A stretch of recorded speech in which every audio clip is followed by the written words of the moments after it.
Osez réclamer l'abondance. Pour ne pas rater la suite, je vous prie de vous abonner. Aimez, partagez et laissez-moi un commentaire.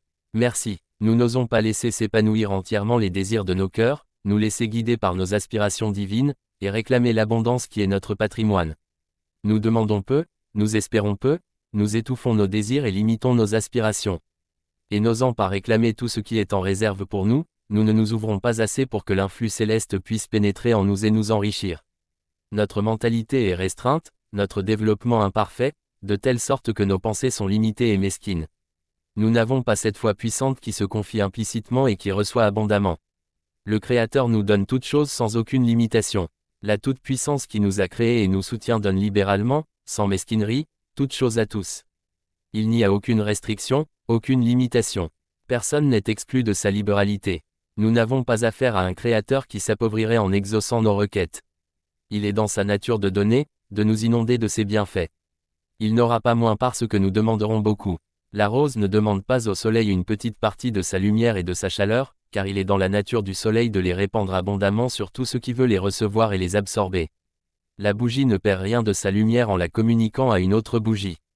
Nous ne perdons pas, mais au contraire nous augmentons notre puissance d'aimer en aimant, en répandant abondamment notre amour autour de nous. La loi de la transfusion divine. Un des grands secrets de la vie est d'apprendre à faire pénétrer en nous le grand courant des forces divines, et à les employer d'une manière efficace. Lorsqu'un homme a compris cette loi de la transfusion divine, son pouvoir est multiplié, et il devient un coopérateur de la divinité.